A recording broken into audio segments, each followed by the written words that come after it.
ठीक है। तो पहला है कि बेनिफिट क्या हुआ, ठीक। तो ईल्ड ऑफ क्रॉप जो है आपका वो ज़्यादा पैदावार करने लगे। Optimum benefits, elimination of mixed cropping, ठीक। जो मिक्स्ड क्रॉपिंग होती है वो आप उसको आप एलिमिनेट कर दिए। Prosperity of farm, source of revenue, hydro electric power generation. देखते हो आप काफ़ी ज़्यादा इरीगेशन सिस्टम बढ़ने से क्या हुआ, आप हाइड्रो इलेक्ट्रिक पावर प्लांट लगा सकते हो, वाटर सप्लाई कर सकते हैं। इंडिया पे जो सेल्फ सफिशिएंट हो गया फूड में, पहले नहीं था। नेविगेशन, एक जगह से दूसरे जगह, और वाटर ट्रांसपोर्टेशन सिस्टम को यूज कर सकते हैं नेविगेट करने के लिए, ठीक। Development of fisheries, tree plantation, protection from famine. Famine क्या होता है, भुखमरी। भुखमरी से नहीं होने लगी। पहले देख सुनते थे कि पूरी गांव के गांव मालूम चला बारिश नहीं हुई तो खाने बिना मर गए। तो ठीक ये सब चीज़ें अब नहीं होती हैं। इरीगेशन सिस्टम डेवलप हो गया। Increase of ground water level, ठीक। सिंचाई करने से ग्राउंड वाटर लेवल ऊपर आता है। सिविलाइजेशन, जहाँ जहाँ आपकी सिंचाई के अच्छे थे वहाँ पर और सिविलाइजेशन बढ़ी, आपके पॉपुलेशन को न्यूट्रिएंट्स मिले, रिक्रिएशन, नई नई चीज़ें आपकी बनी। जैसे अगर आप बात करें इधर के एरियाज में, तो सोनभद्र और उनभद्र एरियाज, इधर बांध होंगे है, वहाँ पूरा पहले कुछ नहीं था। अब आप देखिए तो रेनीकोट इतनी बड़ी पावर प्लांट, इतनी बड़ी इंडस्ट्री लगी हुई है हिंडाल्को, ठीक। तो ये सब चीज़ें नई नई चीज़, रिक्रिएशन चीज़ें हुई जहाँ पे आपके ऐसे चीज़ें, सोशल एंड कल्चरल इम्प्रूवमेंट हुआ, ठीक। ये सब बेनिफिट्स में आप लिख सकते हैं अपने अपने से कि बेनिफिट्स क्या हुआ हमारे इरिगेशन सिस्टम के कारण, ठीक है।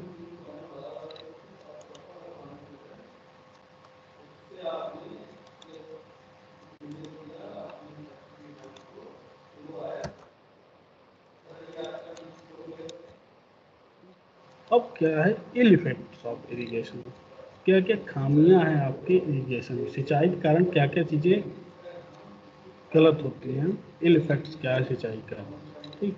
तो पहला है कि effects on rising water table और वाटर लॉगिंग, ठीक।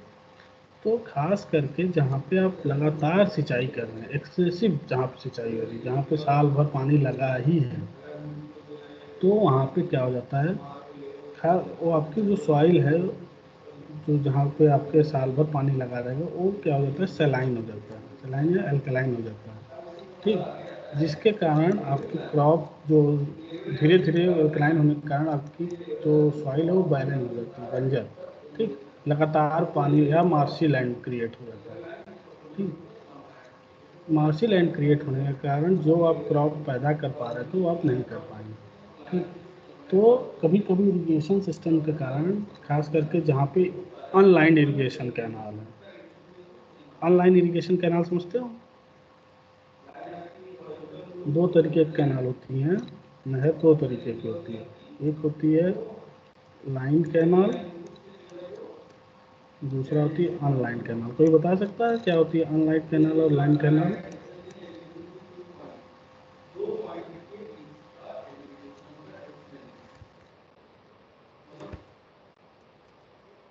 कैनाल, लाइन कैनाल क्या होती है, कोई बता देगा?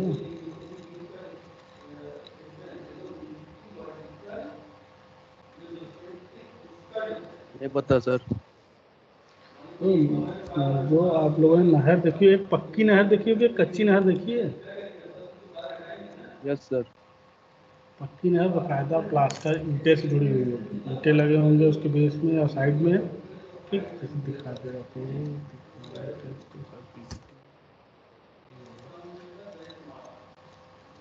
ठीक। एक नहर आपने देखी होगी ऐसे, आपकी नहर है, ठीक। इसमें वाटर फ्लो हो रहा है इस तरीके से, ये आपकी नहर इधर चली जा रही है, ठीक। वाटर फ्लो होकर जा रहा है।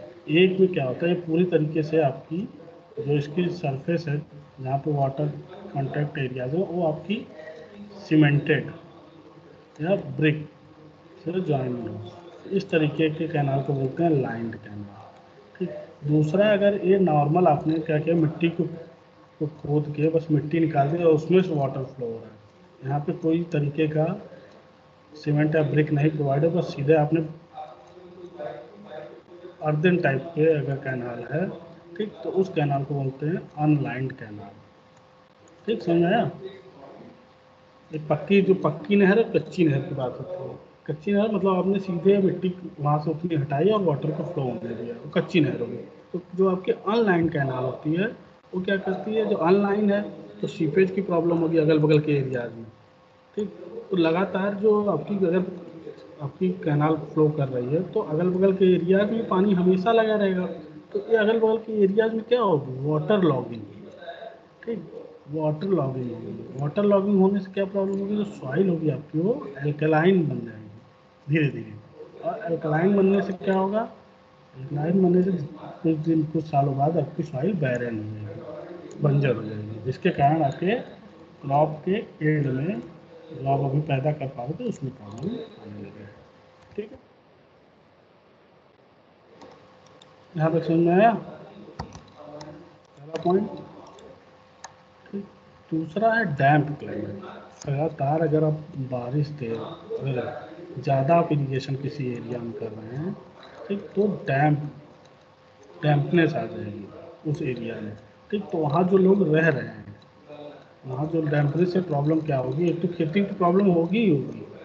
ठीक, कि आपका डैम्प नेचर में खेती कि जो भी यील्ड आपके क्रॉप को मिले तो वो कम मिल रही है। लेकिन दूसरे के साथ साथ वहाँ पे टेम्परेचर, उस एरिया का टेम्परेचर भी कम होगा लगातार।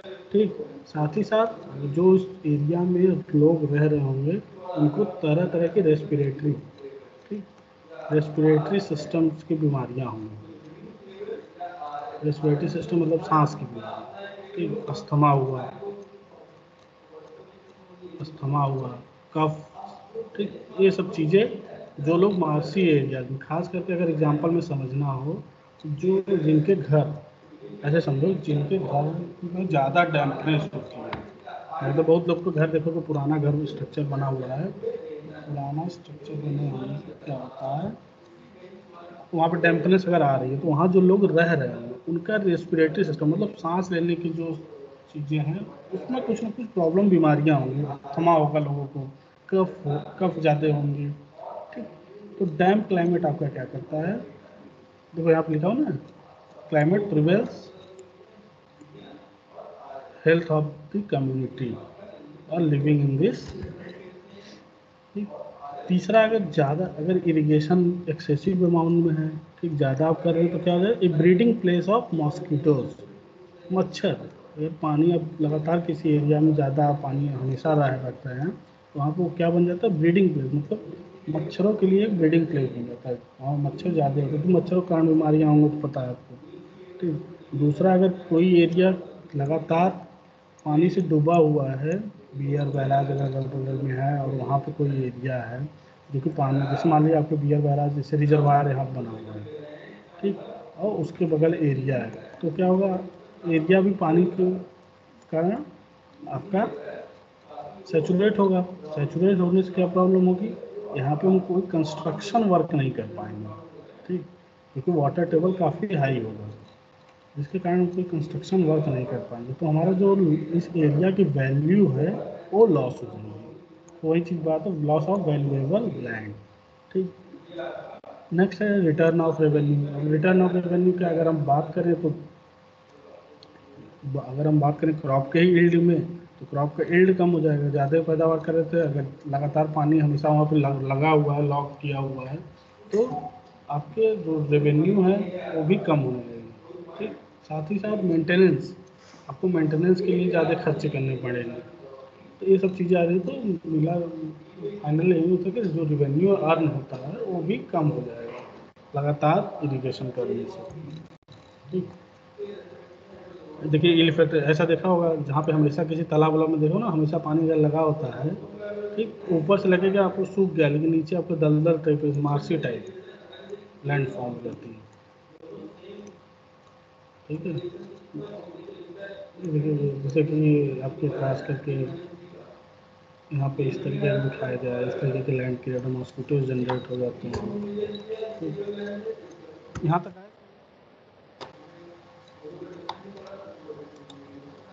यहाँ तक किसी में कोई प्रॉब्लम,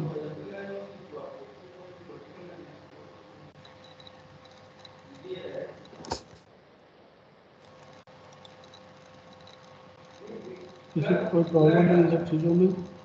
देख लो एक बार। No sir. अच्छा, आपका types of irrigation system, types of irrigation, तो दो तरीके के इरिगेशन। ठीक, पहला आपका फ्लो इरिगेशन, दूसरा आपका लिफ्ट इरिगेशन। ठीक, अगर आसान भाषा में समझे, फ्लो इरिगेशन जो सरफेस पे हो। ठीक, सरफेस को ही वाटर को हम लेके और सरफेस पे ही डालते हैं, तो उसको फ्लो इरिगेशन बोलते हैं। दूसरा लिफ्ट क्या है? लिफ्ट इरिगेशन कहीं और की वाटर को सरफेस के बियॉन्ड, सरफेस के बियॉन्ड वाटर को हम ला के कहीं और प्लेस से ला के सरफेस पे प्रोवाइड करें। ठीक, उसको बोलते हैं लिफ्ट इरिगेशन। जैसे वेल, वेल में हम क्या करते हैं, अंडरग्राउंड वाटर को, अंडरग्राउंड वाटर को सरफेस पे लेके आते हैं। ठीक, तो दो तरीके का इरिगेशन, सिंचाई करने के दो तरीके, एक फ्लो सिस्टम, दूसरा लिफ्ट सिस्टम। ठीक, अब फ्लो के भी कुछ सब पार्ट्स हैं। तो पहला है पेरिनियल इरिगेशन, दूसरा इनंडेशन इरिगेशन। ठीक, पेरिनियल इरिगेशन ऐसे फ्लो सिस्टम जो होल ईयर रहे। इनंडेशन इरिगेशन जो टाइम टू टाइम है, समय समय पे। जैसे कि आपका होल ईयर की बात करें तो रिवर, रिवर साल भर बहती रहती है। ठीक, तो उससे इरिगेशन कर रहे हैं तो आपका पेरिनियल रिवर। और इनंडेशन में क्या होगी, जैसे कुछ कैनाल हैं, कुछ कैनाल की बात कर रहे हैं जो साल भर फ्लो नहीं करती है। ठीक है, वो किसी किसी समय पे उनमें पानी छोड़ जाता है, तो ऐसे इरिगेशन में। ठीक, या तो कुछ आप जो डिचेज बनाते हैं, नालियाँ, तो उससे इरिगेशन कर रहे हैं। तो आप जब टाइम टू टाइम जो आपको ज़रूरत लगे तो उसके हिसाब से। तो फ्लो में भी दो तरीका है, एक आपकी पेरिनियल इरिगेशन, एक इनंडेशन। पेरिनियल में भी तीन तरीके हैं।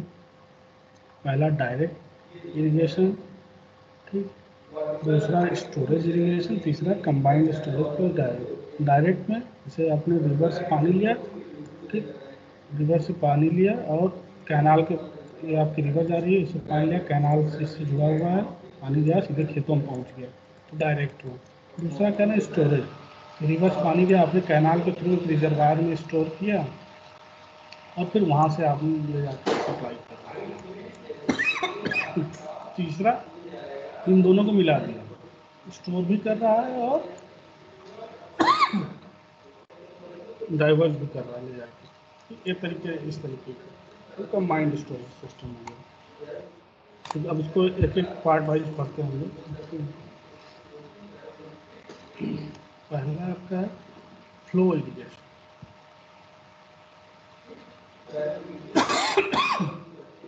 देखो क्या लिखा है definition. Flow irrigation is that type of irrigation in which flow of water to crop field from the source take place due to component of gravity force। मतलब ग्रेविटी फोर्स के कारण फ्लोइंग ऑफ, जो water का gravity के कारण water का flow हो crop पर। ठीक, तो ऐसे सिस्टम को बोलते हैं फ्लो इरिगेशन। ठीक, जैसे आपका ओपन चैनल फ्लो में आप पढ़ते हैं, फ्लो किसके कारण, दो फ्लो होते हैं ना, पाइप फ्लो और ओपन चैनल।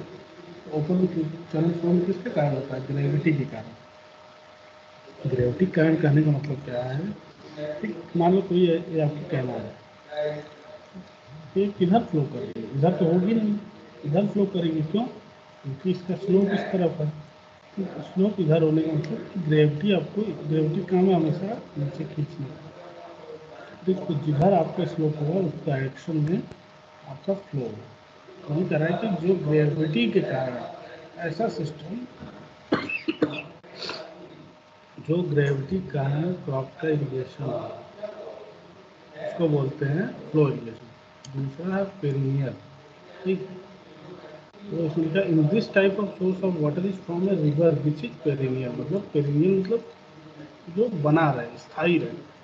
ठीक, तो ऐसे सोर्स जहाँ से आपके वाटर का, जहाँ से आप वाटर कलेक्ट कर रहे हैं जो कि पेरिनियल हो, जैसे आपका एग्जांपल में रिवर, तो ऐसे सिस्टम को हम पेरिनियल इरिगेशन बोलते हैं। आगे लिखा है वियर और barrage is constructed across the river. Wear और बैराज हम समटाइम डैम्स में भी कंस्ट्रक्टेड, और उसकी हेल्प से हम क्या करते हैं, रिवर पे हम डैम और बैराज वियर बना के, रिजर्वायर बना के पानी को रोक के और दूसरे एरिया में सप्लाई करते हैं। ठीक, तो ये हमारा जो इरिगेशन सिस्टम हुआ वो एक पेरिनियल फ्लो इरिगेशन में पेरिनियल टाइप का है। ठीक, जैसे आपकी नहर दिख रही है, फ्लो इरिगेशन का टाइप है। ठीक है, बहता हो जाएगा, इधर स्लोप होगा उधर बहेगा। पेरिनियल इरिगेशन हमेशा जो आपकी डैम हो जहाँ बना के पानी रोक लीजिए और हमेशा जब भी जरूरत के समय पे आप पानी प्रोवाइड कर सकते हैं। दूसरा इनंडेशन और फ्लड इरिगेशन। ठीक, तो इनंडेशन और फ्लड में जो बात कर रहे थे, तो मेन क्या होता है, जो आपने पेरिनियल बनाया है वो साल भर रहता है और उस पर कंट्रोल रहता है। आप कुछ स्ट्रक्चर बना के कंट्रोल कर सकते हैं। ठीक, डैम रिजर्वायर कुछ वियर बैराज बना के वाटर के फ्लो के लिए जितना पानी ज़रूरत है उतना ही पानी अप्लाई कर सकते हैं क्रॉप पर। लेकिन इनंडेशन और फ्लो इरिगेशन में क्या होता है, कोई भी कंट्रोल स्ट्रक्चर मतलब जैसे बियर बैराज कोई भी वहाँ पे आपके रेगुलेटर सिस्टम नहीं लगाता। अगर बारिश ज़्यादा हो रही है तो वाटर लेवल ज़्यादा फ्लो करेगा, बारिश कम हुई तो कम कर, कोई कंट्रोल सिस्टम नहीं है। ठीक, तो इस तरीके के इरीगेशन सिस्टम को बोलते हैं इनंडेशन और फ्लड इरीगेशन सिस्टम।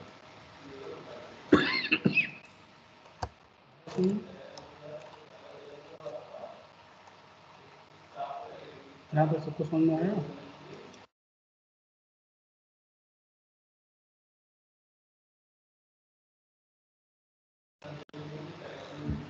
आ रहा है समझ में यहाँ पर? Yes sir. Yes sir. Main दो है फ्लो इरिगेशन। फ्लो में आपका पहला है पेरिनियल, दूसरा इनंडेशन। पेरिनियल आप किसी रिवर या को वाटर को स्टोर करके कंट्रोल वे में इरिगेट कर रहे हो, पेरिनियल हो गया। दूसरा इनंडेशन है या फ्लड इरिगेशन कि आपका जो है इसमें कोई कंट्रोल स्ट्रक्चर नहीं होता। वाटर अगर ज़्यादा आ रहा है, बारिश ज़्यादा हुई एरिया में तो ज़्यादा फ्लड करेगा, इसलिए इसको फ्लड बोल रहे हैं। ठीक है, ये देखो जैसे ये आपका एग्जांपल है कि बारिश कभी कभी देखते हो नहर आपकी ओवरफ्लो करने लगती है, फ्लड इरिगेशन है। नेक्स्ट है आपका direct irrigation, river canal irrigation, diversion scheme, इसको बात करें। ठीक, तो आपने डायरेक्ट इरिगेशन में क्या होता है, कोई स्टोरेज हमारा सिस्टम नहीं होता है। ठीक, वाटर को हम सीधा रिवर से, वो हम लिखे ना, वाटर को हम सीधा रिवर से लेते हैं, कैनाल के थ्रू डाइवर्ट करते हुए बिना स्टोरेज किए हम सीधा अपने क्रॉप तक पहुंचा देते हैं। तो ऐसे सिस्टम को डायरेक्ट इरिगेशन बोलते हैं। ठीक, डाइवर्जन स्कीम मतलब रिवर से वाटर लिए कैनाल के थ्रू डाइवर्ट किए और सीधा क्रॉप के पास। दूसरा स्टोरेज। ठीक, स्टोरेज में हम क्या करते हैं, रिजर्वायर, उस नदी है, कोई रिवर है, उसके पानी को रिजर्वायर में कलेक्ट किए। ठीक, कलेक्ट करने के बाद नहर के थ्रू हम कलेक्ट करने के बाद तब डाइवर्ट करें। ठीक, पहले कलेक्ट करना फिर उसको हम डाइवर्ट, क्यों इसकी ज़रूरत क्यों पड़ी, इससे फ़ायदा ये होगा कि अगर आप कलेक्ट करेंगे बहुत सारे, आप hydro electric power power plant बना सकते हैं। उसको कलेक्ट करने के बाद दूसरे चैनल में भेजने से पहले आप क्या करिए, उससे इलेक्ट्रिक जनरेट कर लीजिए, फिर कैनाल में भेजिए। ठीक, ये सब चीज़ें होने लगी, इरिगेशन सिस्टम बना। ठीक, तो ये सब सारी चीज़ें आपका चीज़। तो स्टोरेज वाली में क्या है कि आप पहले रिवर के क्रॉस रिजर्वायर बनाइए, रिजर्वायर बनाने के बाद तब कैनाल के थ्रू डाइवर्ट करें। ऐसे सिस्टम को हम स्टोरेज सिस्टम बोलते हैं। और जैसे देखो ये डायरेक्ट इरिगेशन प्रोजेक्ट का एक एग्जांपल है। ठीक है, ये आपका एक, ये आपकी रिवर है, ठीक, रिवर फ्लो कर रही है और यहाँ पे आपने एक वियर लगाया, डाइवर्जन वियर। ठीक, इसकी बात कह रहे थे। ठीक, जिसकी बात हम क्या कह रहे थे कि वियर लगाने, वियर क्या होता है बताए ना, कुछ इस तरीके का वियर क्या होता है, कुछ इस तरीके का आपके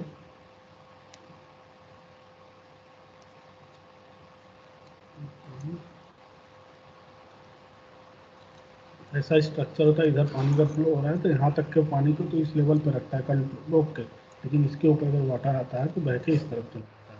तो हम क्या करते हैं, रिवर के क्रॉस वियर बना देते हैं, ठीक। और वियर बनाने के बाद एक कैनाल देखो इधर निकल गया राइट में और एक लेफ्ट में निकल गया, ठीक। तो जो वाटर आपका इस लेवल तक तो है, तो क्या होता है इससे बह के इधर चला जाता है और इधर चला जाता है, बाकी जो अगर फ्लो ज़्यादा होने केस में और आगे बढ़ जाता है, ठीक। तो ऐसे सिस्टम को क्या बोलते हैं, डायरेक्ट इरिगेशन सिस्टम, ठीक है।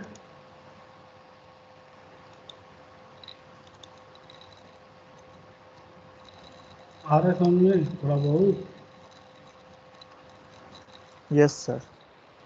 चलो अब हो गया समय तुम लोग को, अभी हम क्लास यहीं पर रोक रहे हैं, ठीक।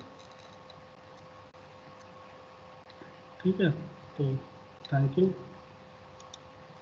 आज की क्लास के लिए। Thank you sir.